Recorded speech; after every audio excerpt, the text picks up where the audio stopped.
الله نحمده ونستعينه ونستغفره. أعوذ بالله من شرور أنفسنا ومن سيئات أعمالنا، من يهديه الله فلا مضل له ومن يضلل فلا هادي له، وأشهد أن لا إله إلا الله وحده لا شريك له، وأشهد أن محمدا عبده ورسوله. يا أيها الذين آمنوا اتقوا الله حق تقاته ولا تموتن إلا وأنتم مسلمون. يا أيها الناس اتقوا ربكم الذي خلقكم من نفس واحدة وخلق منها زوجها وبث منهما رجالا كثيرا ونساء، واتقوا الله الذي تساءلون به والأرحام إن الله كان عليكم رقيبا.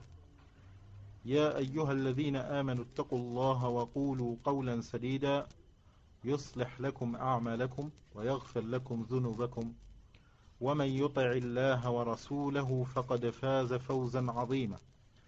أما بعد، فإن أصدق الحديث كلام الله، وخير الهدى هدى محمد صلى الله عليه وعلى آله وسلم، وشر الأمور محدثاتها، وكل محدثة بدعة، وكل بدعة ضلالة، وكل ضلالة في النار. أما بعد, on était arrivé à quel point? Le dernier point qu'on avait étudié, c'était quoi? Testament. Testament. On avait dit il faut se précipiter à faire le testament quand la mort arrive. Tu peux me rappeler le dernier hadith qu'on avait cité avant de terminer? Tu l'as pas noté. طيب.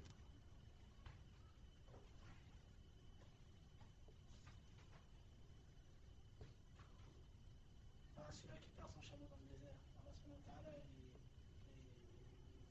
qui a retrouvé son chameau après. Non. La joie d'Allah subhanahu wa ta'ala lorsque la personne elle se repentit, elle revient à Allah subhanahu wa ta'ala. On avait cité le dernier hadith, on parlait de donner les droits des personnes. C'était ça. De donner les droits des personnes. Chaque personne elle a des droits vis-à-vis de toi, que ce soit des droits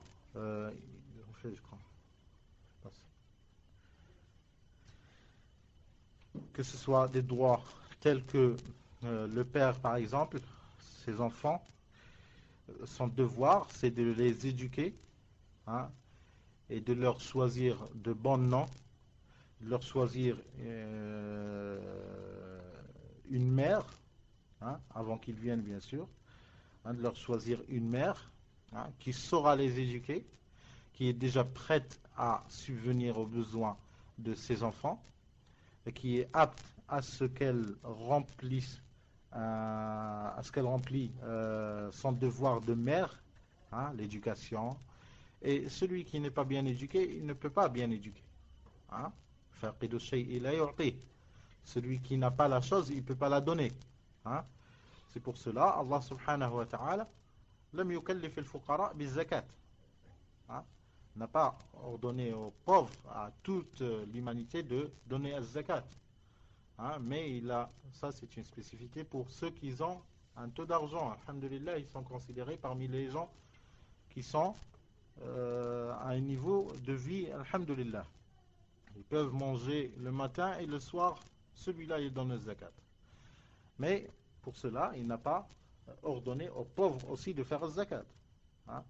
Alors il est de même, la personne doit réaliser que s'il veut avoir des enfants, masha'Allah, il devra penser au moment où il va se marier, il se marie avec une femme dont tu vois toi-même qu'elle a les symptômes, elle a les caractères d'être au futur, bi'idhnillah, d'être une mère capable d'éduquer ses enfants et qui a un comportement qui plaît à son mari, ainsi de suite. فكذلك, il est de même pour le mari, son devoir vis-à-vis de ses enfants, c'est de leur donner de bons noms, non pas les nommer avec des noms. Après il aura des remords chaque fois qu'il entend son prénom, partout il est ridiculisé. Pour cela il doit leur choisir, c'est un devoir qu'il ne doit pas délaisser. C'est de choisir, sinon ses enfants se plaindront à Allah yawm al-qiyamah vis-à-vis de leur père. Ça, c'est un droit, hein, c'est un devoir normal. Mais il y a des devoirs qui surviennent à la vie de la personne. C'est lorsqu'il fait de l'injustice vis-à-vis de personnes. Hein. Alors, à ce moment-là, il s'est rajouté, en plus des devoirs qui sont normaux, il s'est rajouté d'autres devoirs qui sont, c'est-à-dire qu'il va et il se blanchit vis-à-vis de cette personne dont il a été vis-à-vis d'elle, il a été injuste, qu'il a insulté, ou qu'il a fait travailler, ou il n'a pas payé, hein, il ne lui a pas donné son droit, ou bien le droit des enfants de telle personne. Hein. Tout cela, ou bien tout ce qui rentre dans l'injustice. Dans l'injustice vis-à-vis des personnes, ça c'est un devoir qu'il doit le remplir avant que la mort ne vienne, car après il ne sera pas, quand on avait cité les hadiths, après il ne sera pas sujet de demander des pardons, car ce sera un marché dont la devise sera les hasanat et les sayyi'at, ce sera l'échange. Hein? Si tu n'as pas de hasanat assez pour entrer au paradis, tu vas te plaindre à Allah subhanahu wa ta'ala vis-à-vis de cette personne qui a beaucoup de hasanat, mais qui t'a fait nuisance à ta vie, qui t'a fait du mal et tout, tu vas demander ton droit. Ce sera un moyen pour te rajouter des hasanat. Hein? Ou bien si cette personne-là n'a pas de hasanat et que toi, tu as beaucoup de péchés, ce sera l'occasion de vider un petit peu ton poids, hein, de sayyi'at, de péchés. Ce sera un moyen pour te délibérer de certains péchés qui seront remis sur cette personne qui a été vis-à-vis de toi, elle a été injuste, ou bien elle t'a insulté, ou bien elle t'a fait des choses pareilles que cela. Alors, on avait cité le hadith, hein, on avait cité le hadith, le dernier hadith qu'on avait cité, c'était un hadith qui parle du sujet où le prophète sallallahu alayhi wa sallam a raconté comme quoi les droits seront remis en place yawm al-qiyamah tellement que il sera justice sera faite même entre les bêtes, même entre les bêtes. Hein, et le prophète sallallahu alayhi wa sallam, dans le hadith, il a cité un mouton avec des cornes, avec un autre qui n'a pas de cornes, et celui qui avait des cornes dans cette vie d'ici-bas, il avait tapé l'autre qui n'avait pas de cornes, justice sera faite yawm al-qiyamah, même entre les bêtes. Hein, cette bête qui n'a pas de cornes prendra des droits vis-à-vis de l'autre. Hein?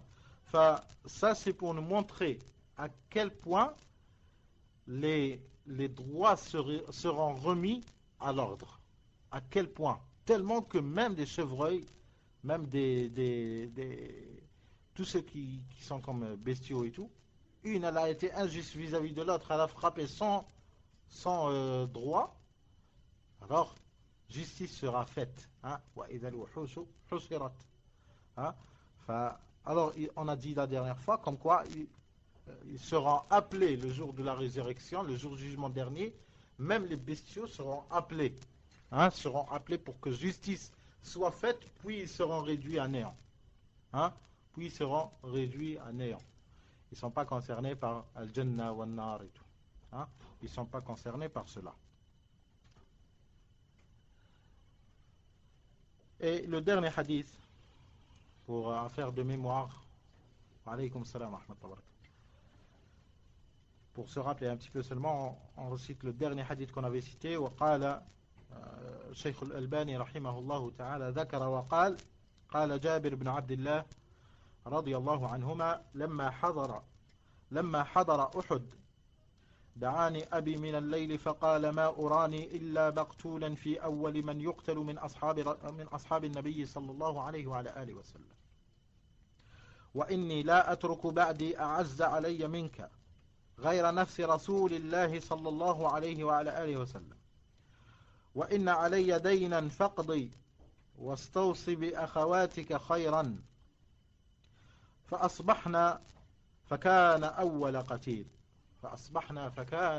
قتيل يعني جابر بن عبد الله عبد الله le père de Jabir الصحابيان c'est deux sahabis le père et le fils hein?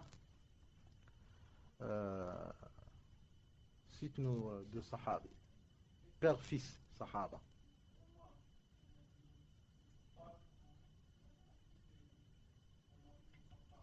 Barakallahu fik. Omar ibn Khattab et Abdullah ibn Omar, père et fils, sahaba, radiallahu anhu. C'est qui nous cite encore un? تفضل.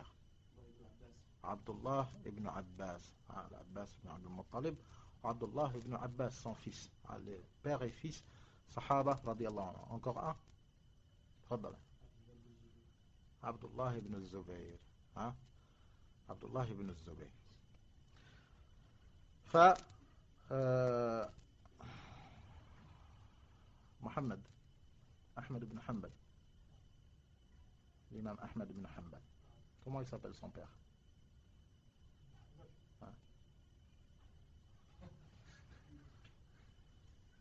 Ahmed ibn Hanbal, comment il s'appelle son père? Mohammed. Il a dit le frère Mohammed. Ah? Hanbal, hein? Allah yadik. Revérifie les cassettes que tu enregistres. Allah musta'an. Ahmed ibn Hanbal. Ça, c'était une manière chez les anciens de sauter directement. Des fois, ils sautent le père vers le grand-père. Vers le grand-père. C'est-à-dire, il dit Ahmed ibn Hanbal. Hanbal, c'est le grand-père. Mais il fait partie de ses pères. Et il n'a pas menti lorsqu'il dit que je suis le fils de Hanbal. Ça, c'est un choix des personnes qui sautent directement le père. Sinon, le père de Ahmed ibn Hanbal, c'est comme il a dit à Khouna. C'est Mohammed. Son nom, son véritable nom, à trois personnes. L'ism al-Sulati, c'est Ahmed ibn Mohammed ibn Hanbal. On n'a pas dit ça? On l'avait dit une fois. On l'avait dit à Sartrouville. Alhamdulillah. Et ça fait pas longtemps, on l'a redit.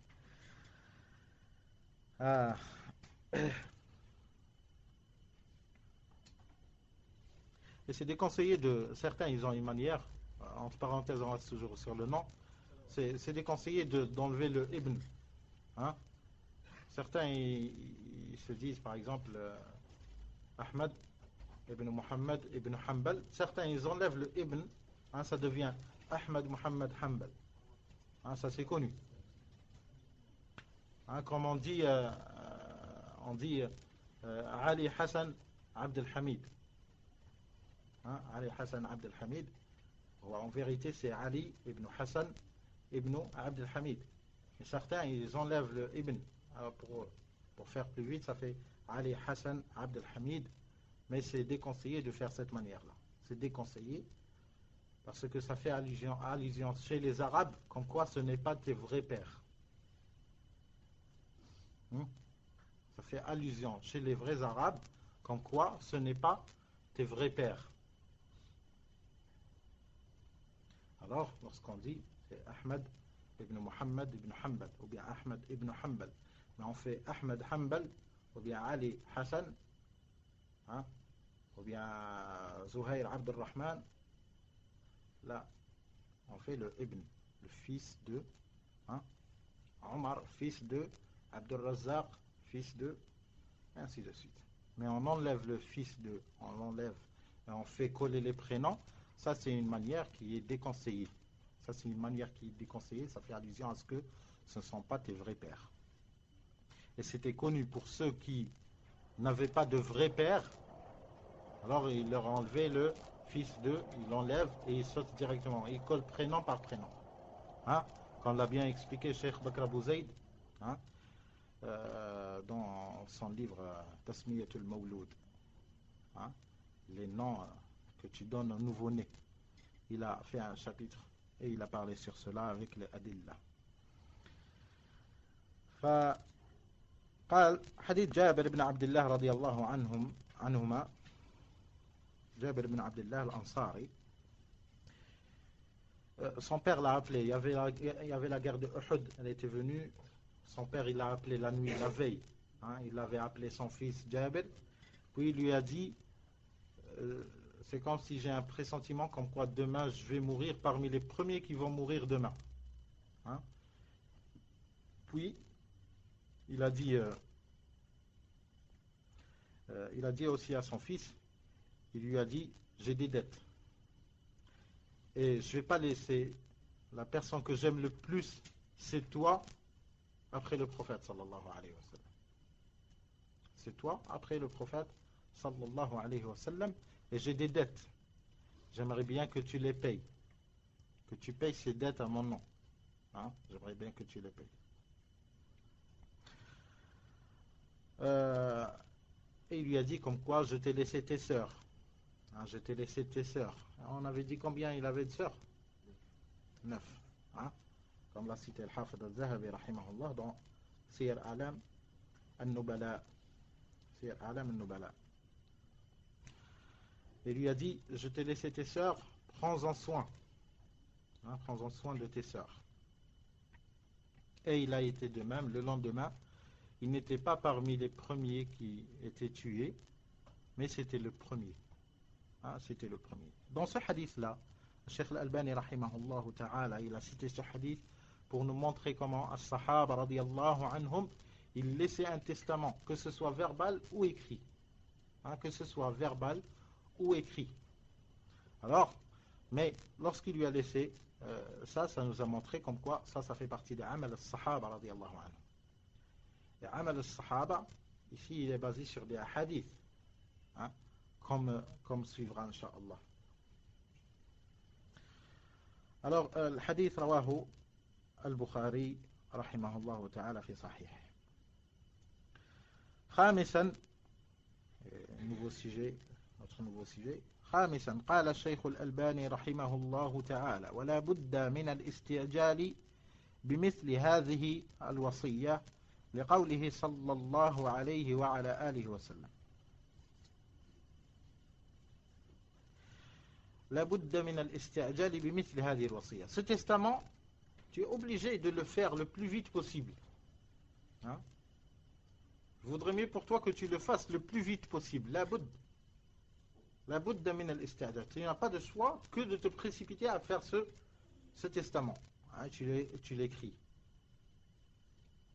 قال ولا بد من الاستعجال بمثل هذه الوصية لقوله صلى الله عليه وعلى آله وسلم. لقوله, c'est-à-dire comme preuve pour cela, ce qu'a dit le Nabi صلى الله عليه وسلم ما حق امرئ مسلم يبيت ليلتين وله شيء يريد أن يوصي فيه إلا ووصيته مكتوبة عند رأسه.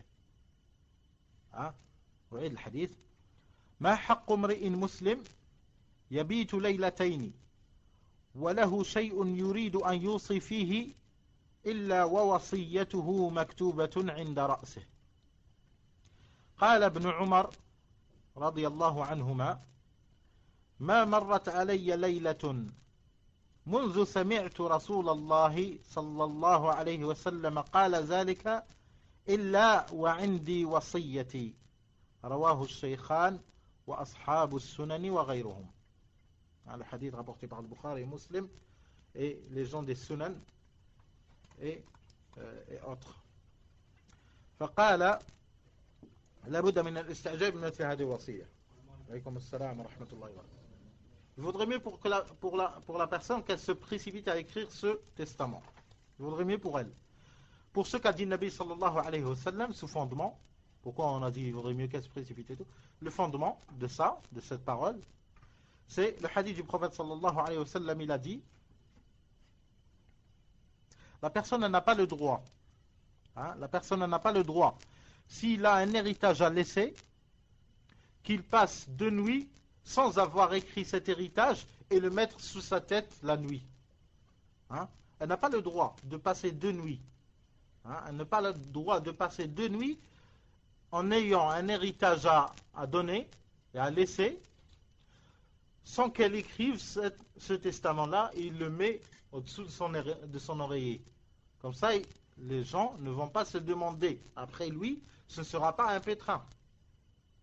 Après lui, ce ne sera pas encore un embarras. Il était vivant. C'était un embarras. Maintenant, il est mort. Il s'est aggravé encore plus. Maintenant, il a laissé de l'argent. C'est qui a le droit? C'est qui n'a pas le droit? Alors, comment va-t-on faire? Hein? Ou bien, qu'est-ce qu'il a laissé comme droit? Peut-être cette personne-là, elle a été injuste vis-à-vis de personne, ou bien il a volé de l'argent, hein, ou bien il n'a pas trouvé la personne pour la payer, hein, il n'a pas trouvé la personne pour la payer, c'est lui seul qui savait cette affaire-là, et il est mort encore pire. Hein, il nous a laissé dans l'embarras, et lui encore pire. Pourquoi cela? Parce que ça reste toujours des dettes sur son dos. Yawm al-Qiyamah. Alors pour se délibérer de ça, fihi al-wasiyya, le conseil, hein, al-wasiyya, il écrit une feuille, il dit telle personne devait telle somme, telle personne devait telle somme, telle personne je lui demande pardon, hein, car j'étais injuste vis-à-vis d'elle, telle personne j'ai été déplaisant vis-à-vis d'elle, je lui demande le pardon et tout. Hein. Tout ça c'est un message que les héritiers vont propager après, selon ce qu'il a cité dans ce testament. قال ما حق امرئ مسلم يبيت ليلتين وله شيء يريد أن يوصي فيه إلا ووصيته مكتوبة عند رأسه. Alors la personne n'a pas le droit de passer 2 nuits en ayant un héritage à propager sans qu'elle écrive ce testament-là et le passer au-dessous de son oreiller. Au-dessous de son oreiller. Après avoir rapporté ce hadith-là, Ibn Omar, il nous rapporte ce qu'il a fait après avoir entendu ce hadith. Il a dit, Ibn Omar, après une nuit n'est pas passée. Après avoir entendu ce hadith, j'avais toujours au-dessous de mon oreiller une wasiyya, un testament. Regardez comment Sahaba radiyallahu anhum, comme ce hadith nous rapporte, avec le marfu' minhu wal mawquf minhu, le marfu' minhu wal mawquf minhu, j'ai dit le marfu' minhu wal mawquf minhu. Qu'est-ce que je voulais dire par là? Hein? Wal marfu' minhu.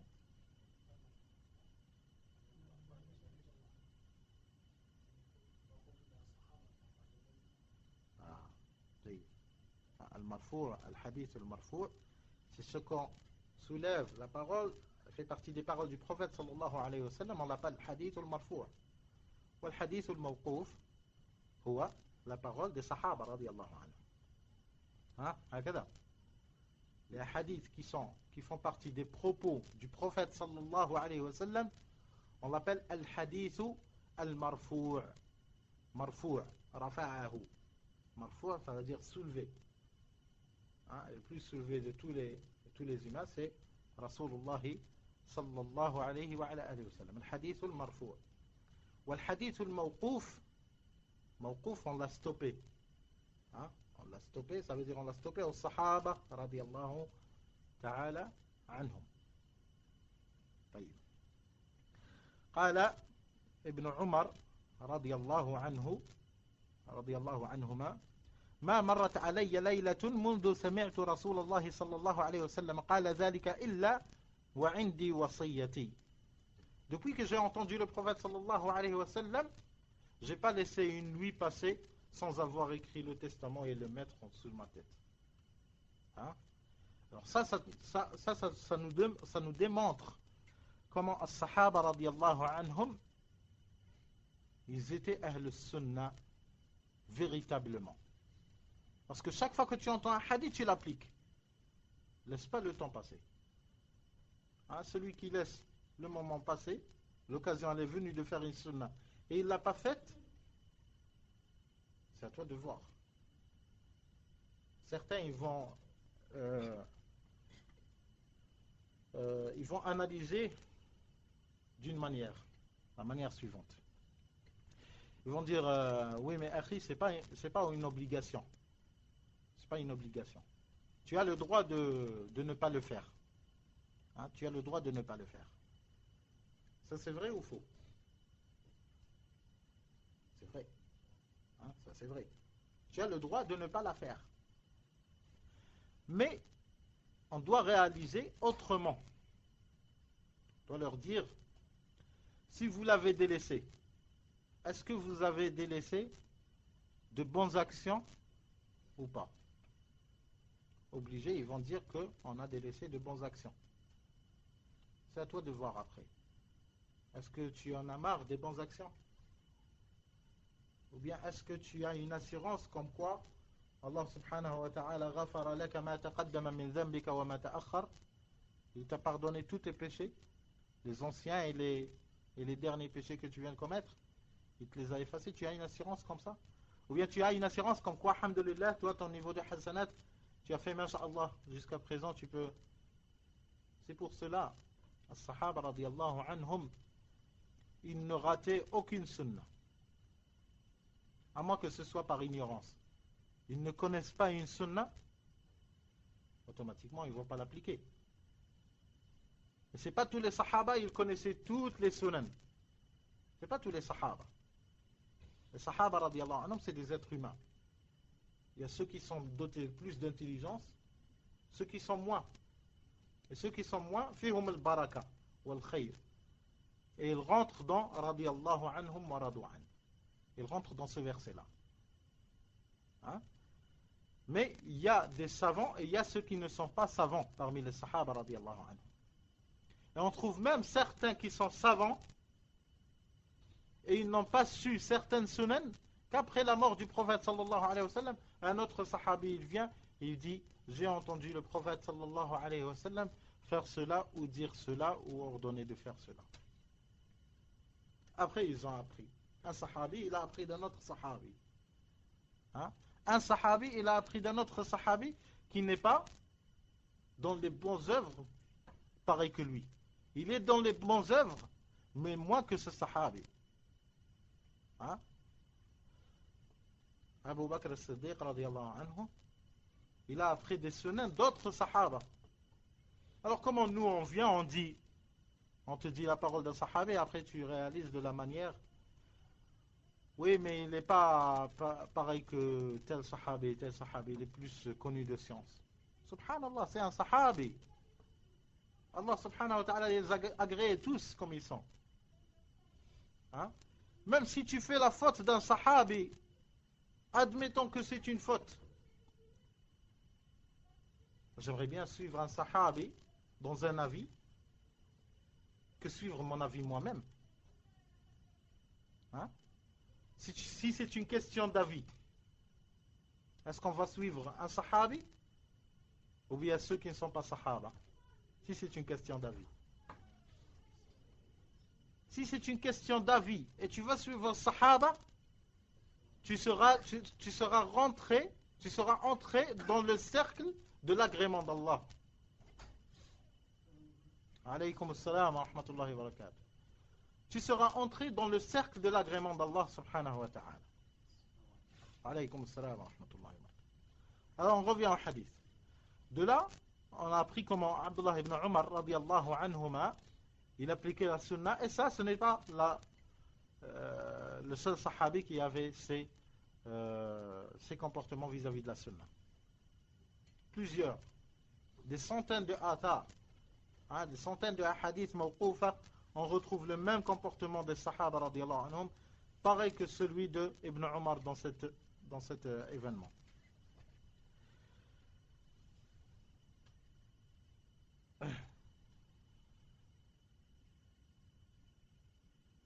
Et ce hadith-là, hadith de dormir, ne pas laisser arriver la nuit, ou ne pas laisser deux jours s'écouler sans avoir écrit son testament.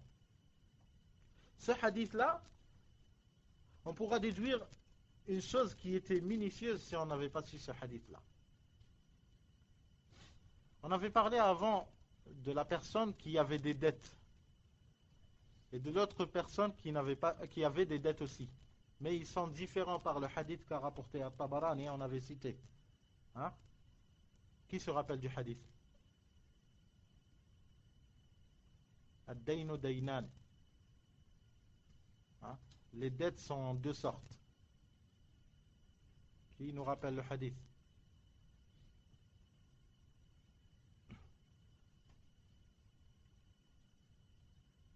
Tourne la page. Il n'est pas là. Non, barakallahu fik, tfaddal. Ad-daynu daynan, je suis sûr que je t'en rappelle. Bi'idhnillah. Les dettes sont en deux sortes. Question de payer yawm al-qiyamah. Tfaddal.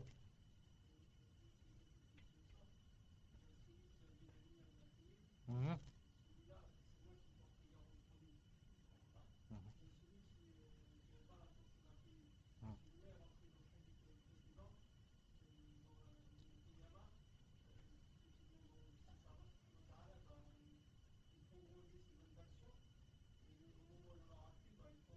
Voilà, barakallahu fik. Sallallahu yubarika fik. Wa fikum ajma'in. Fa, les dettes sont en deux sortes, comme a dit le frère Jazallah khair. Celui qui a laissé des dettes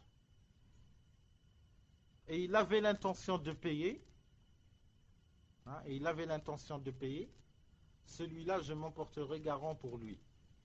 Yawm al-Qiyamah. Le prophète sallallahu alayhi wa sallam dit. Et celui, l'autre dette, c'est celui qui avait des dettes, mais il n'avait pas l'intention de payer. C'est celui-là qu'on prendra de ses récompenses, on mettra dans le compte des autres. Ou s'il n'a pas de récompense, on prendra des péchés des autres et on le mettra dans son compte. Hein, c'est celui-là à qui il sera fait cette transaction. Alors, mais ce hadith-là qu'on est en train de lire maintenant, l'affaire d'écrire le testament, j'ai laissé telle chose, ça c'est un des hadiths qui nous laisse, hein, qui nous donne une manière comment distinguer. Qui nous donne une manière comment distinguer les personnes qui veulent payer et les personnes qui ne veulent pas payer. Sinon, la personne qui veut payer, elle connaît la sunna, et il n'est pas arrivé à payer jusqu'à ce qu'il soit mort, celui-là, on ira, on verra son testament, on trouvera comme quoi il a telle dette vis-à-vis de telle personne. Ceci montre comme quoi il était motivé à payer cette personne-là. Sinon, il ne se serait pas donné la peine à écrire son nom, la somme et tout.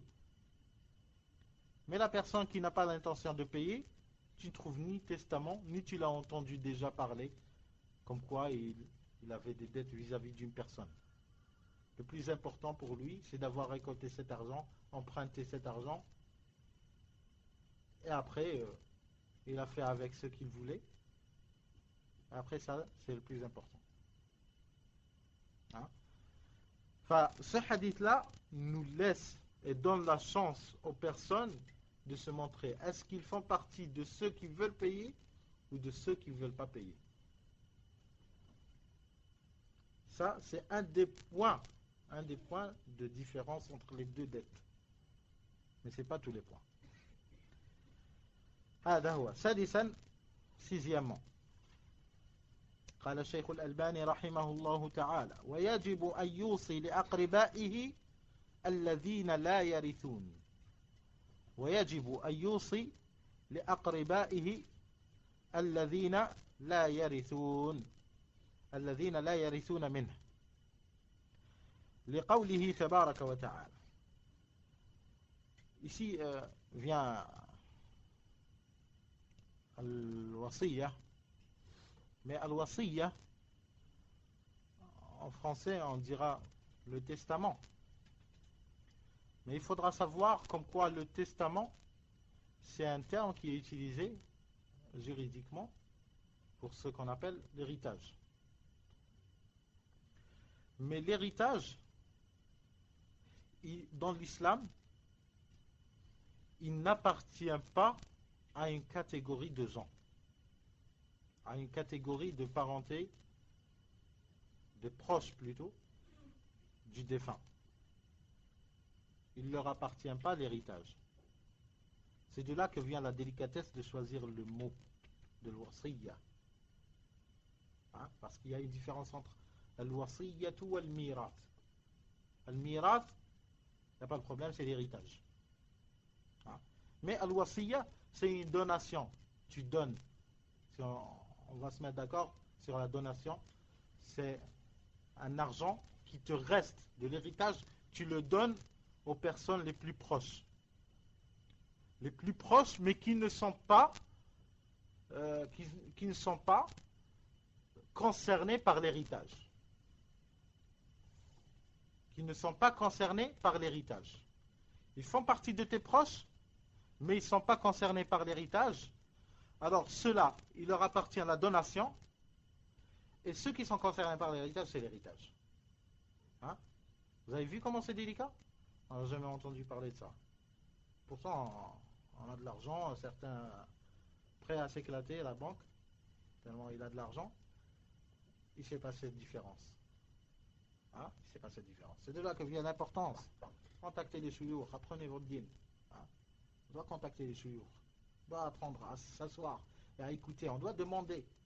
Même si tu vois que quelqu'un n'a pas de science, mais tu vois qu'il est, masha'Allah, il bouquine et tout, tu lui demandes. Tu lui demandes, cela ne veut pas dire que tu veux te référer à lui. C'est une référence pour toi. Non, peut-être qu'Allah subhanahu wa ta'ala lui a fait, peut-être que lui, il a contacté des souyours. Hein? Peut-être qu'il était plus motivé que toi. Demande. Mais étant donné qu'Allah subhanahu wa ta'ala nous a donné la facilité de contacter les savants, vous savez, maintenant, lorsque je réalise au bled comment on était, c'est impossible. Tu n'imagines pas écouter un cheikh directement, les moyens et tout. Ou bien de les voir, ça c'est encore pire, de les voir en direct. Hein? Ça c'est encore pire. Vous avez les moyens, masha'Allah. Tu fais une umrah, ça ne touchera en rien tes budgets. Hein? Masha'Allah, la quwwata illa billah. Ça ne touchera en rien ta vie. Si ça va nuire à tes finances, ça va nuire pour un mois. Après, il y aura l'entrée d'argent, alhamdulillah, une paye, alhamdulillah. Ça t'a effacé tout. Mais tu as bénéficié, tu as appris ton dîme, tu as questionné sur plusieurs sujets. Tu es concerné par l'héritage. Peut-être tu vas mourir demain. Tu as laissé une mère, un père, une femme, des enfants. Comment tu vas faire le partage et tout. Tu leur as donné au moins une adresse d'un cheikh, de le contacter et de lui donner le dossier, tout ce que tu as comme héritage et tout. Voilà, Fadal ya cheikh, fais-nous le partage. Tous les détails, tous les membres de la famille et tout. Et c'est lui qui va faire le partage. C'est ce qu'Allah subhanahu wa ta'ala a dit et ce que le prophète sallallahu alayhi wa sallam a dit dans sa sunna. Ça aussi c'est un point qui est contre nous, comme quoi on n'est pas motivé assez dans le dîn. Hein, comme l'autre, celui qui ne voulait pas payer des dettes. Hein, s'il voulait les payer, il aurait écrit dans le testament. Hein. Nous pareil, si on voulait apprendre, on aurait contacté jour et nuit les souyours. Si on les contacte jour et nuit, ça ne va pas nous suffire. Mais tu apprendras toujours. Hein. Alors quoi penser de quelqu'un qui ne contacte ni jour, ni nuit, ni mois, ni année? Même s'il le contacte et tout, il a la possibilité et tout, il le contacte, il ne saura même pas quoi lui dire, il va lui parler en verlan. Pour cela, la personne elle doit avancer un petit peu. Elle ne doit pas se laisser comme ça. Ah, moi, j'ai pas de science et tout, tu n'as pas de science. Dans cette époque-là, tu ne dis pas que tu n'as pas de science. Tu vas au Maroc pour 2 mois. Hein? Pour 2 mois, pour 1 mois. Tu vas au Maroc pour 1 mois, tu donnes à quelqu'un, tu lui donnes 500 francs, tu lui dis, il faudra que tu me termines Tuhfa Saniya Sharh al-Ajrumiyya fi Nahwu. Dans la langue arabe. Tu dois me la terminer, akhi, je te donne 500 francs. Lui, 500 francs pour lui, masha'Allah. Peut-être il est endetté grave. Hein? 500 francs pour lui, masha'Allah. Ah, tu vas l'aider dans sa dunya, il va t'aider dans ton dîn. Il va t'aider dans la langue arabe. La langue arabe, je ne vais pas te dire que tu vas apprendre ce mois-ci, et après tu vas réapprendre parce que tu l'as oublié. Non, ça va te servir. Étant donné que tu vas parler couramment bi'idnillah, ça t'aidera à lire les livres. Regarde, tout ça un trésor. Majmou' Fatawa Cheikh al-Islam ibn Taymiyyah, 38 volumes. Tout digne à l'intérieur. Masha'Allah, la quwwata illa billah. Tafsir ibn Kathir, tu veux inverser? T'as pas bien compris? Tu vois, Tafsir ibn Kathir, tu l'ouvres, tu lis. Masha'Allah. Tu apprends le ilm. Tu apprends le fiqh. Hein? Ainsi de suite. Tu avanceras dans ton dîn. Mais de rester ici dans le quartier et tout, tu viens d'Oros et tout, masha'Allah, alhamdulillah. Mais il y a des moyens, les frères. Il y a des moyens. Il y a des moyens comment avancer dans son dîn. masha'Allah. فالحمد لله. فقلنا سادسا قال الشيخ رحمه الله سادسا ويجب أن يوصي لأقربائه الذين لا يرثون منه لقوله تبارك وتعالى. On a dit que la donation, elle est obligatoire à ceux qui ne leur appartiennent pas l'héritage. Ceux qui n'entrent pas dans le cercle de l'héritage, la donation, elle est obligatoire. Et aussi, il conseille comme quoi on leur donne cet argent. Hein, il conseille comme quoi on leur donne cet argent qu'il a mis à part. Et le délit de l'obligation, c'est قوله تبارك وتعالى لقوله تبارك وتعالى كتب عليكم إذا حضر أحدكم الموت إن ترك خيرا الوصية للوالدين والأقربين بالمعروف حقا على المتقين. كتب عليكم إذا حضر أحدكم الموت إن ترك خيرا الوصية للوالدين والأقربين بالمعروف حقا على المتقين. حقا على المتقين. سورة البقرة verset 180. Dans ce verset-là, il cite comme quoi l'obligation. كتب عليكم إذا حضر أحدكم الموت إن ترك خيرا الوصية, la donation, aux parents et aux proches. Aux parents et aux proches. De là vient les exégètes. Ils ont dit que ce verset-là, il n'est pas applicable qu'une partie de lui. Et c'est un sujet très délicat dans Usul al-Fiqh, dans les fondements de la législation islamique. C'est dans le sujet de l'abrogation. Dans le sujet de l'abrogation, et ici on a un cas qui est très rare. Un verset, il est abrogé, mais pas complètement. Il est à moitié abrogé. Hein? Il est à moitié abrogé. Qu'est-ce qui est abrogé de ce verset-là? كتب عليكم إذا حضر أحدكم الموت إن ترك خيرا الوصية. الوصية, on a dit que ça concerne les donations et ce que tu conseilles comme argent. Mais al-wasiyatu lil walidayn, les parents, la donation aux parents. Mais on sait très bien que les parents sont les premiers concernés par l'héritage. Ils sont les premiers concernés par l'héritage. Alors ici on a un problème. Hein, on a un problème dans nos têtes. Hein? Pourquoi cela? Parce que les parents, ils font partie des membres de l'héritage. Et Allah subhanahu wa ta'ala les a cités ici, alors qu'il parle de la donation. Il parle de la donation et ce qu'on conseille comme argent quand on leur donne de l'argent. Et cet argent qu'on conseille pour donner et tout, on avait dit comme quoi il est attribué aux personnes qui sont proches mais qui n'ont pas le droit à l'héritage. Et les parents, ils ont droit à l'héritage. Alors de là, les savants, ils ont déduit. Hein, en se basant sur un autre verset, sur un hadith du prophète sallallahu alayhi wa sallam, quand on citera après, il viendra, Inch'Allah, comme quoi, ce verset-là, concernant les parents, c'est abrogé. Le hadith où le Nabi sallallahu alayhi wa sallam, il a dit, La wasiyyata li warith. Il n'y a pas de donation, ou il n'y a pas d'argent réservé pour les héritiers. Il n'y a que l'héritage. La wasiyyata li warith. Hein? La wasiyyata li warith. Alors, qu'est-ce qu'il a dit? قال لقوله تبارك وتعالى كتب عليكم إذا حضر أحدكم الموت إن ترك خيرا الوصية للوالدين والأقربين. Alors, الوالدين والأقربين, الأقربين, c'est un terme, ça veut dire les proches. Hein? Mais les proches dans le fiqh, ils sont divisés en deux catégories. Les proches qui leur revient l'héritage, ils sont pareils que le père et la mère. Ceux-là, c'est des proches. Ton frère, c'est un proche. Et ton frère, il lui revient l'héritage. Hein? Ainsi de suite. Mais il y a des proches qui ne font pas partie de l'héritage. Il y a des proches qui ne font pas partie de l'héritage. Alors ce terme-là aussi, al-aqrabin, les proches aussi, il est divisé en deux. Avec al-walidayn ou al-aqrabin. Al-aqrabin aussi, sa moitié, la moitié des proches sont inclus dans l'abrogation. On ne leur donne pas l'wasiyya. Il nous reste du verset que al-aqrabin, les proches, mais qu'il ne leur revient pas de droit l'héritage.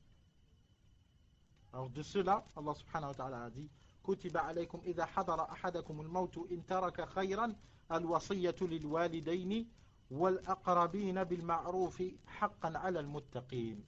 Et ça c'est une obligation de donner cette donation. C'est une obligation. الشيخ الألباني رحمه الله تعالى قال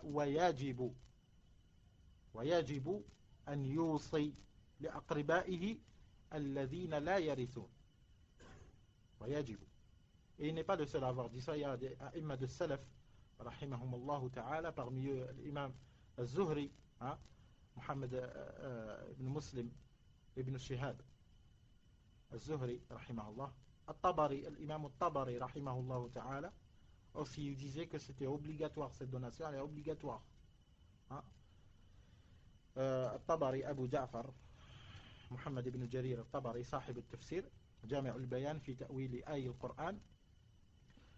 فكذلك الإمام الشافعي رحمه الله تعالى عليكم السلام ورحمة الله وبركاته. الإمام الشافعي رحمه الله تعالى dans son ancien rite, il disait que c'est obligatoire lui aussi.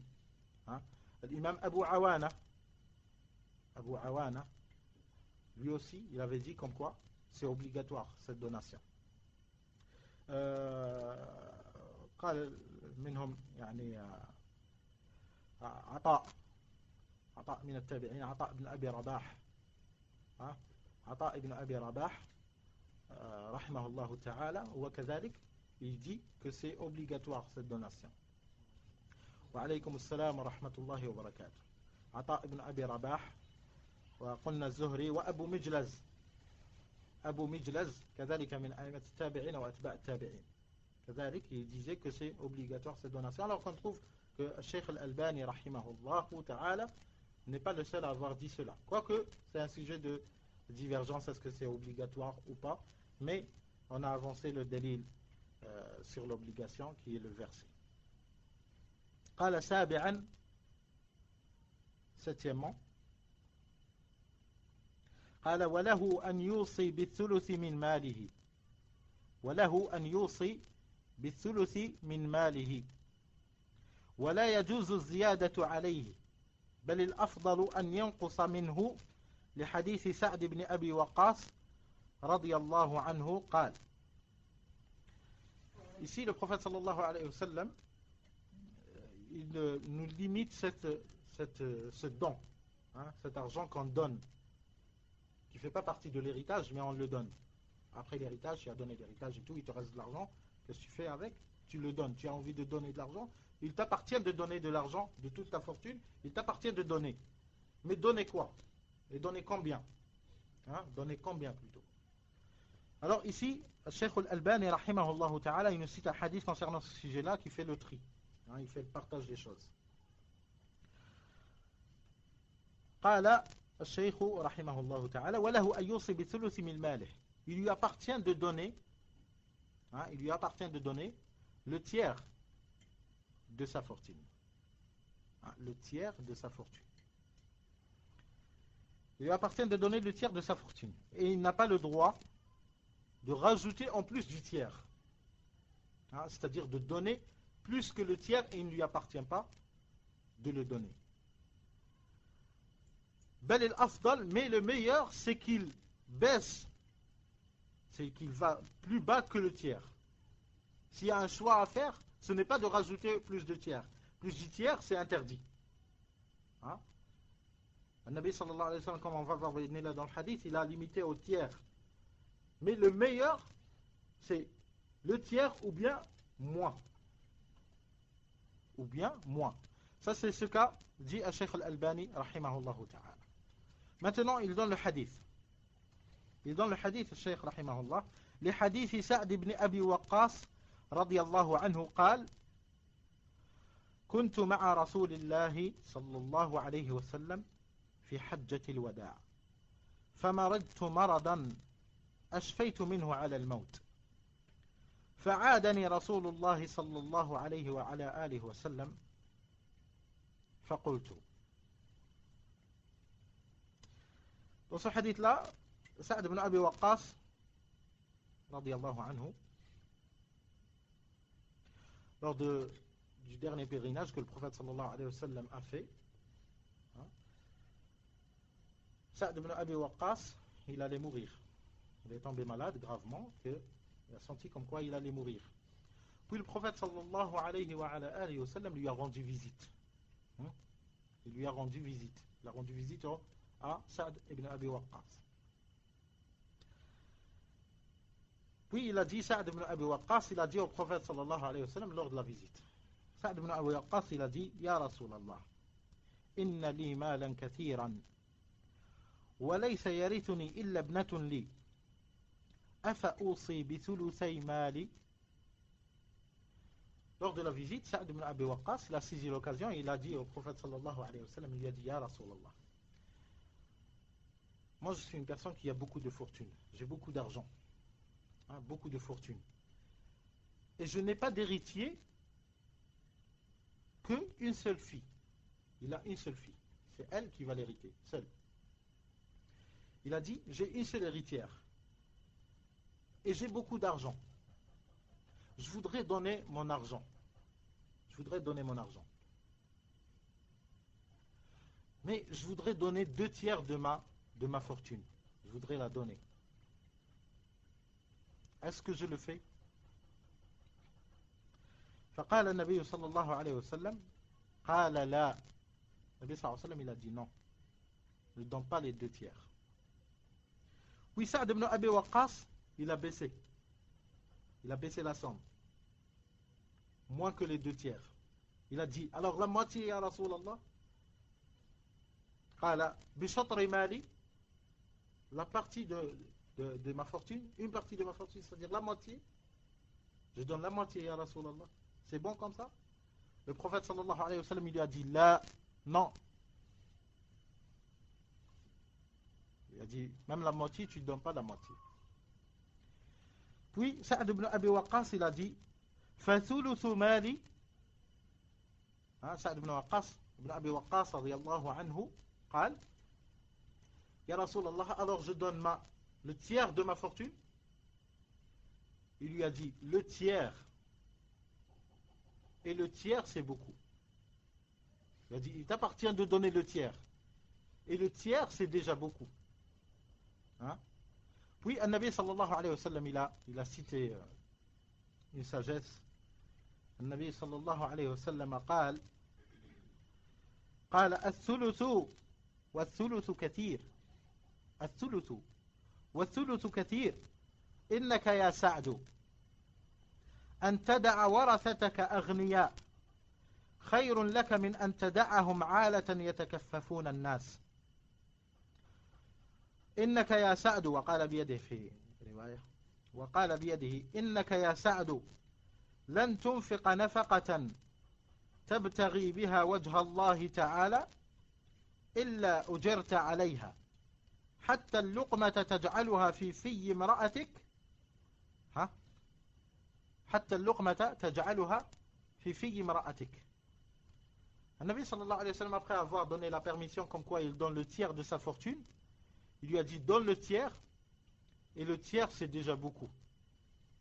Il lui a dit Ya Sa'd, oh Sa'd ibn Abi Waqqas, il a dit Ya Sa'd, que tu laisses tes héritiers, wa alaykum salam wa rahmatullahi wa barakatuh. Il lui a dit Ya Sa'd, que tu laisses tes héritiers avec de la fortune, c'est mieux que tu les laisses sans fortune et ils vont tendre la main aux gens qu'ils leur donnent. Ils vont tendre la main aux gens qu'ils leur donnent. Yatakaffafuna an-nas. Yatakaffafuna, ça vient du mot al-kaf. Al-kaf, c'est la main, la paume de la main. Yatakaffafun, c'est-à-dire ils tendent la main aux autres pour qu'ils leur remplissent leur paume, la paume de leur main, qu'ils la remplissent avec de l'argent. من أن تدعهم عالة يتكففون الناس. وقال بيده إنك يا سعد لن تنفق نفقة تبتغي بها وجه الله إلا أجرت عليها. Puis Nabi sallallahu alayhi wa sallam, il a dit à Sa'd ibn Abi Waqqas, lui a dit, chaque fois que tu donnes une aumône fi sabilillah, Allah subhanahu wa ta'ala va te récompenser pour cet acte. Il lui a dit, Ya Sa'd, même la nourriture que tu prends avec ta main et tu mets dans la bouche de ta femme, elle te sera considérée comme une aumône. Hein? Elle te sera considérée comme une aumône. حتى اللقمة تجعلها في في امرأتك. في في امرأتك. قال فكان بعد الثلث جائزا. أخرجه أحمد والسياق له والشيخان والزيادتان لمسلم وأصحاب السنن. Puis le Cheikh Al-Albani rahimahullah ta'ala, il ne s'est pas contenté de ce hadith là seulement, mais ça fait partie du fiqh de Cheikh Al-Albani rahmatullahi ta'ala alayhi rahmatan wasi'a, qui se contente des hadiths et il les fait suivre par les al-mawqufat. Qu'est-ce que ça veut dire le hadith al-mawquf? تفضل أخي. بارك الله فيك أحسن الله إليك. C'est al-mawqufat من الأحاديث. C'est les hadiths qu'on a dit, ils s'arrêtent aux sahaba radiyallahu anhum. Ça veut dire c'est leur dire à eux. C'est les propos des sahaba radiyallahu anhum. Mawqufat. أما المرفوعات c'est hadith النبي صلى الله عليه وعلى آله وسلم. Alors, Cheikh Al-Albani, rahimahullah ta'ala, il voulait beaucoup et il aimait beaucoup. Il a insisté dans ses livres à faire suivre les hadiths du prophète sallallahu alayhi wa sallam par les compréhensions des sahaba radiyallahu anhum. Comme il était le cas juste avant, dans le point numéro 5. Dans le point numéro 5, lorsqu'on a rapporté le hadith ما حق امرئ مسلم يبيت ليلتين إلا ووصيته مكتوبة وهو يريد أن يوصي بشيء وله شيء يريد أن يوصي به فيه إلا ووصيته مكتوبة عند رأسه. Puis Cheikh Al-Albani rahimahullah, il n'a pas laissé la parole du prophète sallallahu alayhi wa sallam ainsi, mais il l'a fait embellir avec la parole des sahaba radiyallahu anhum. Il l'a fait suivre par la parole d'Ibn Omar radiyallahu anhuma. Il est de même dans ce hadith là, hadith Sa'd ibn Abi Waqqas, où il a laissé une héritière. Le Cheikh Al-Albani rahmatullahi ta'ala alayhi, il l'a fait suivre d'un hadith d'Ibn Abbas, hadith mawquf an Ibn Abbas radiyallahu anhuma. قال الشيخ الألباني رحمه الله تعالى وقال ابن عباس رضي الله عنهما وددت أن الناس غضوا من الثلث إلى الربع في الوصية لأن النبي صلى الله عليه وعلى آله وسلم قال الثلث كثير. Ici Ibn Abbas رضي الله عنهما il a fait une fatwa. Il a dit, j'aurais espéré que les gens, au lieu de donner le tiers, qu'ils donnent le quart. Au lieu de donner le tiers, comme le comporte le hadith de Sa'd ibn Abi Waqqas, qu'ils donnent le quart. Car le prophète sallallahu alayhi wa sallam, il a dit, le tiers et le tiers c'est déjà beaucoup. Le tiers et le tiers c'est déjà beaucoup. وَالثُّلُثُ قَالَ الثُّلُثُ كَثِيرٌ. Alors plus tu baisses, mieux serait. هذا قول ابن عباس رضي الله عنهما. Maintenant, on avait dit, on a fait déjà, à se retrouver, je me rappelle très bien, sur Amal al-Sahaba. C'est qui nous cite des ouvrages où on pourra trouver le fiqh des Sahaba. Qui nous cite des ouvrages, un ou deux, où on pourra trouver le fiqh des Sahaba radiyallahu anhum.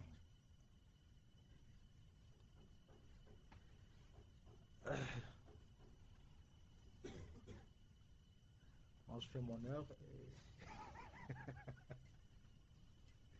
Yallah. Après je dirai qu'on n'a pas... Yallah, tfaddal. Masha'Allah, contemporain. Vas-y, cite voir contemporain. Cite-nous voir les contemporains. Allah yahdik. Tfaddal, akhi. Tfaddal. Walou. Allez. Yallah, c'est qui nous cite? Vous voyez comment Salafi, Wahid Salafi, Mais vous ne pouvez pas vous avoir musta'an. Vous n'avez pas l'arabe. Celui qui a l'arabe, un salafi qui a l'arabe, premièrement c'est le salaf. Puis il fera confirmer sa science chez les contemporains. Il ne s'avancera pas à dire, moi j'ai trouvé chez Ata ibn Abi Rabah, il a dit, personne des contemporains n'a propagé ça. Au minimum, c'est quelque chose de suspect. On ne dira pas que c'est faux, mais on dira que c'est suspect. Alors, on confirme chez les contemporains. On confirme. Alors, ça c'est ce qui caractérise as-salafiyyin an ghayrihim. De ceux qui ne sont pas salafiyyin. C'est que leur dîn, ils le prennent des prédécesseurs. Ça, c'était la méthode. La méthode des prédécesseurs, rahimahullah. Sinon, tu dis salafi et tu cites que les contemporains. Voilà. Voilà. C'est permis d'aider les frères. Allah. Allah ya khwan. On n'avait pas cité à Sartrouville Moussannaf Abdel Razzaq. Non, parisien. Moussannaf Abdel Razzaq, San'ani. Qu'est-ce que tu as dit? Je voulais te citer des contemporains des anciens, mais les contemporains. Moi, je voulais te citer les Allah al-Musta'an. Ah, je t'ai donné. Ma sha Allah. Moussannaf اسمه. Ah, barakallahu fik. C'est ça. C'est ça que je disais tout à l'heure. بارك الله فيك هذا هو في كتاب مصنف عبد الرزاق الصنعاني on trouve beaucoup de dires des salafs et c'est classé par chapitre, par le tahara, par le salat, par le hajj. Ah, tu peux trouver même les cheveux, comment ils sont les cheveux, comment on se coiffe, est-ce que les cheveux sont courts ou longs, hein? Trop tard. Hein? Est-ce que c'est long ou court? Hein? Tu peux trouver des dires des salafs, rahimahumullah, et c'est ce qui le caractérise encore plus, c'est par des chaînes de transmission. Et étant donné que c'est chez Abd al-Razzaq, il est ancien, il fait partie des professeurs d'Ahmad ibn Hanbal. Hein? Des professeurs de Ahmad ibn Hanbal, rahimahullah ta'ala. Cela veut dire que la chaîne de transmission de Abd al-Razzaq, elle est courte, elle n'est pas pareille que celle de l'Hakim ou bien de Daraqutni. Hein? Elle est courte, masha'Allah. C'était facile de l'apprendre par cœur. 3 noms. La majorité, elles sont composées de 3 noms. Et en plus, on parle des propos de Sahaba radiallahu anhum. Tu peux encore enlever une personne dans les chaînes de transmission. Il peut citer des fois 2 personnes, il arrive à un Sahabi. Alors ça te permettra d'apprendre même la chaîne de transmission si tu es un... Hein? Masha'Allah. Alors ça c'est Moussannaf Abd al-Razzaq al-San'ani. Et il y a l'autre ouvrage aussi, Moussannaf Ibn Abi Shayba. Moussannaf Ibn Abi Shayba. Rahimahullah ta'ala. Pareil. Abd al-Razzaq, il a son Moussannaf à 10 volumes. Hein, 10 volumes, ça vous donne une idée. 10 volumes. Et celui d'Ibn Abi Shayba, il est en 12 volumes. Ou plus. Hein? Masha'Allah. Ça, c'est des références. Vous devriez vous mettre dans la tête.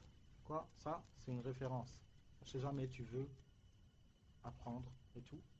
Masha'Allah, il est bien d'avoir ces ouvrages-là.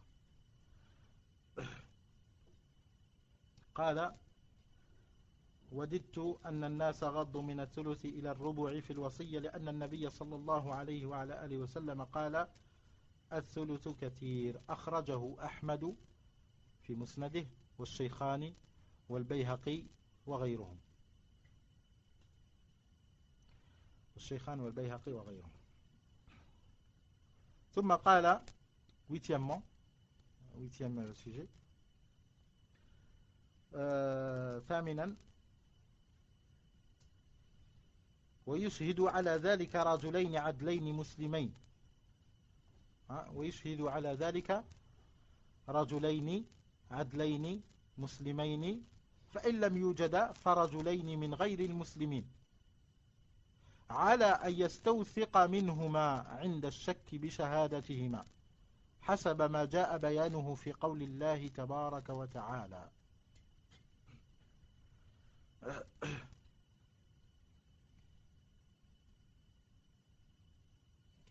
الوصية lorsqu'elle est verbale ou bien elle est écrite,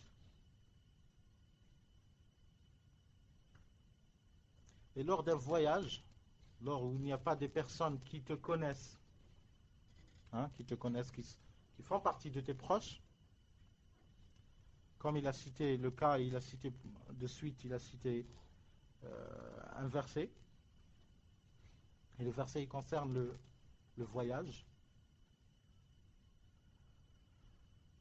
Il a dit comme quoi la personne doit faire témoigner des personnes sur le testament que tu as laissé. Tu dois faire témoigner des personnes sur le testament, comme quoi c'est bien toi qui l'as écrit, comme quoi tu leur as dit que telle personne, j'aimerais lui donner le tiers de l'argent qui en découle de l'héritage et tout, ou bien j'ai une fortune, j'aimerais la donner à telle personne, précisément. Pour ces dires-là, la personne doit faire attester d'autres personnes. Avant que la personne ne meure, il doit faire des témoins à ce qu'il leur a dit. Venez témoigner que j'ai donné, par exemple, le tiers de ma fortune, je l'ai donné à telle personne. Il doit les faire témoigner. Et ces deux personnes-là, Shahidain, Adlain, ces deux personnes-là doivent être musulmans. C'est des musulmans. Ils doivent faire témoigner deux personnes, des musulmans, des musulmans. Et s'il n'y a pas deux musulmans avec lui, et il y a deux de ceux qui ne sont pas musulmans, kuffar, des kuffars, et ce n'est pas tous les kuffars qui vont trahir, n'est-ce pas? Bien, on va dire tous les kuffars ils trahissent. Sinon, il ne nous appartient pas à faire de tijar, de commerce, avec les kuffars. Ils ont des livres, juifs, chrétiens. Il ne nous appartient pas de faire le commerce avec eux. Si tous les kuffars ils trahissent, alors on n'a pas le droit de le faire. Mais non. Il ne faut pas aller à ce niveau-là, à dire que, étant donné que ce n'est pas des musulmans, ils vont... Non. On voit très bien qu'il y a des personnes qui tiennent leurs promesses parmi les kuffars. Et ça, ce n'est pas une tazkiya pour leur dîne. Ce n'est pas un blanchissement dans leur dîne. On dit, comme des personnes, ils vont jusqu'au point à dire comme quoi, regardez, les kuffars, tu trouves des kuffars qui sont mieux que des musulmans. Là, c'est quoi cette... On le voit beaucoup. Allah al-Musta'an. Allah al-Musta'an. Alors, on dit que les kuffars, c'est des kuffars dans leur dîne. Mais cela ne veut pas dire que chaque kafir, il trahit dans sa tijara, ou bien il ment dans ses propos. Les kuffars de Quraysh, à la venue du prophète sallallahu alayhi wa sallam. Est-ce que tu en aurais capturé par exemple Abu Lahab? Ou bien n'importe des kuffars? Il aurait pu mentir? C'était une honte. C'était une honte de mentir pour eux. Avant qu'ils se convertissent à l'islam. Avant qu'ils se convertissent à l'islam, c'était une honte qu'ils mentent.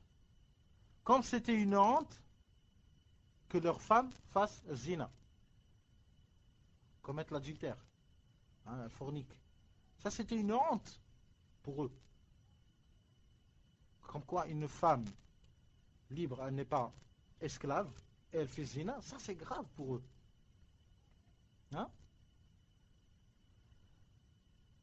Comme l'a dit Hind bint Utba radiyallahu anha, Le hadith de Nabi sallallahu alayhi wa sallam, le jour où elle portait, elle donnait l'acte d'allégeance au prophète sallallahu alayhi wa sallam avec les sahabiyat radiyallahu anhun, où le prophète sallallahu alayhi wa sallam il leur citait les conditions dans l'acte d'allégeance qu'elle prêtait. Le prophète sallallahu alayhi wa sallam il leur a dit vous convertissez à l'islam, vous faites pas shirk, vous faites pas ça. Puis il leur a cité et vous ne forniquez pas. Et vous ne forniquez pas. Puis plutôt Hind bint Utba radiyallahu anha, elle a dit au prophète sallallahu alayhi wa sallam, Ya Rasulallah, est-ce qu'une femme qui est libre, elle peut forniquer? C'était étonnant. Comment nous, on n'est pas des esclaves, comment on va forniquer? C'était une logique pour eux. On n'est pas des esclaves, c'est impossible qu'on fornique. Hein? Et ça, c'était à l'époque où la femme, à son jeune âge, elle est mariée. Hein? À son jeune âge, elle est mariée. Et de nos jours, Allah al-Musta'an, les femmes, elles essayent de jouer les sauts. Non, je peux, pourquoi? J'ai terminé mes études. Pourquoi? Pourquoi vous parlez que du mariage? Que le mariage, vous pensez qu'à ça? Non, on ne pense pas qu'à ça. Continue. 35 ans, elle n'est pas mariée. Hein? 35 ans, qu'est-ce qui te reste à vivre? À moins que ce soit un cas critique. Hein? Un cas critique, par exemple, il y a des maladies, elle ne peut pas se marier. Ou bien, elle vit dans un pays où l'état social, Allah musta'an, les frères, ils ne se marient pas, ils n'ont pas de moyens, il va la mettre où? Avec son grand-père et son père et son oncle et son cousin, hein, dans un 20 mètres carrés. Hein? Ça, c'est des cas qui sont à respecter. Mais, elle est jeune. Il y a les frères qui la demandent en mariage. Quoi encore? Je ne sais pas. Tous les ingrédients sont prêts. Tout l'état, il est prêt. Peut-être c'est elle-même qui a l'appartement. Hein? Si elle voudra changer, elle change d'appartement. Elle fait une autre demande, ils vont la donner tout de suite. Hein? Après, elle dit non. Et le pire dans tout cela, c'est qu'on trouve des personnes qui sont dans le din, soi-disant, entre parenthèses, dans le din, et elles conseillent. Ah, je vous conseille de ne pas vous marier tout de suite. C'est quoi le motif? Il faudra que vous appreniez votre din, comme ça vous aurez le délai. On a vu le din. On a vu, il est arrivé où le din. Quel din elle va apprendre si elle ne se marie pas? Elle a un quart de siècle. À 25 ans. Alaykoum salam. 25 ans, pas marié et tout. Salaf, il doutait sur une personne, un homme. Il a une vingtaine d'années, il n'est pas marié. Il doutait en lui. Comment tu es? Tu es quoi? Un rocher? Ça, c'était à leur époque. Vous imaginez? Tu as du mal à voir une femme qui passe dans la rue. Et si tu la vois, c'est une femme en noir complètement et elle rentre de passage. Ici, elle t'accoste.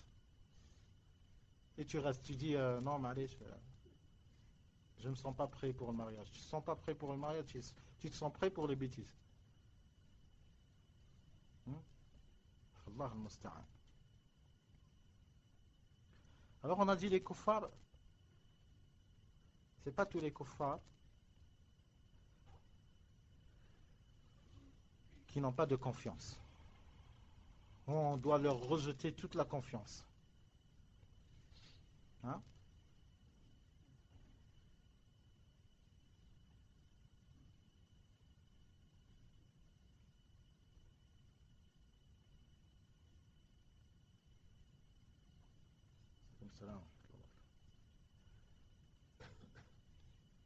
قال ويشهد على ذلك رجلين عدلين مسلمين فإن لم يوجدا فرجلين من غير المسلمين على أن يستوثق منهما عند الشك بشهادتهما. Il les fait témoigner, mais qu'il écrive avec eux, il écrit une lettre comme quoi je fais témoigner telle personne et ta signature, leur signature et tout. Hein? C'est pas bid'a ça. C'est pas bid'a. Cité. ويستوثق منهما. Alors, il leur donne ce testament-là. قال ويستوثق منهما على أن يستوثق منهما عند الشك بشهادتهما حسب ما جاء بيانه في قول الله تبارك وتعالى. Et en plus, un autre délit. قول النبي صلى الله عليه وسلم إنما بعثت لأتمم مكارم الأخلاق أو كما قال صلى الله عليه وسلم. Cela veut dire dans ce hadith-là comme quoi il y avait des akhlaq, il y avait des comportements reconnus bien à leur époque, avant la venue de Muhammad sallallahu alayhi wa sallam, avant la prophétie de Muhammad sallallahu alayhi wa sallam. Ils avaient des comportements qui étaient bien. Hein? C'est pas n'importe qui fait le kadhib. لا يكذبون يكذبون لكن إذا كذبوا لا نتعجب لأنهم كفار ولكن كان عيب عندهم الكذب عيب عندهم الزنا عيب عندهم الغدر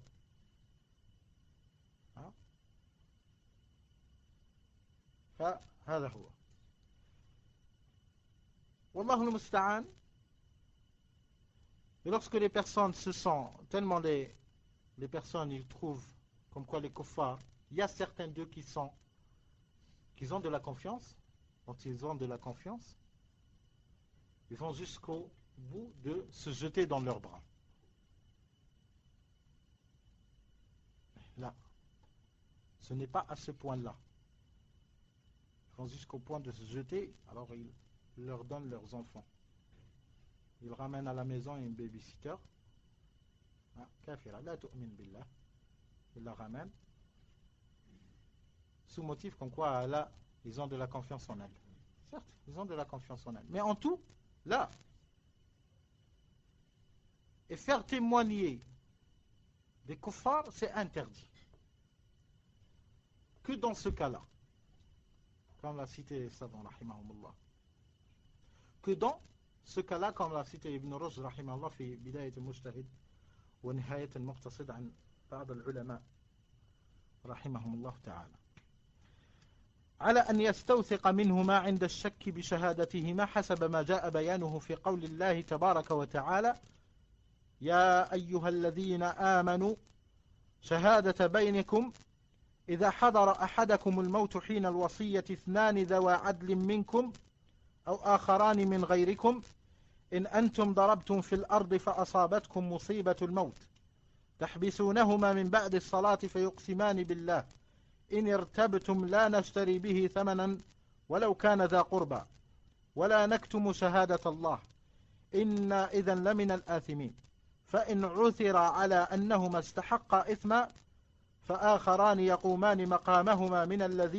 من اللذين استحق عليهم الأوليان فيقسمان بالله لشهادتنا أحق من شهادتهما وما اعتدينا إنا إذا لمن الظالمين ذلك أدنى أن يأتوا بالشهادة على وجهها أو يخافوا أن ترد أيمان بعد أيمانهم واتقوا الله واسمعوا والله لا يهدي القوم الفاسقين.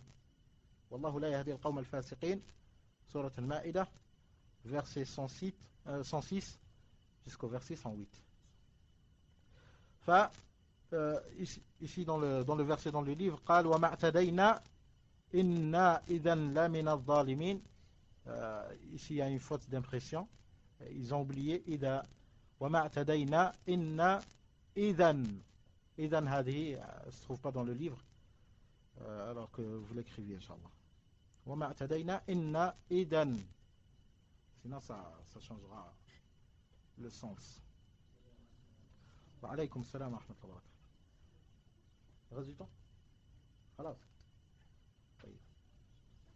طيب هذا القدر نكتفي انتهى الوقت. سبحانك اللهم وبحمدك أشهد أن لا إله إلا أنت أستغفرك وأتوب إليك. صلى اللهم وسلم وبارك على نبينا محمد وعلى آله وصحبه أجمعين. جزاكم الله خير. تفضل.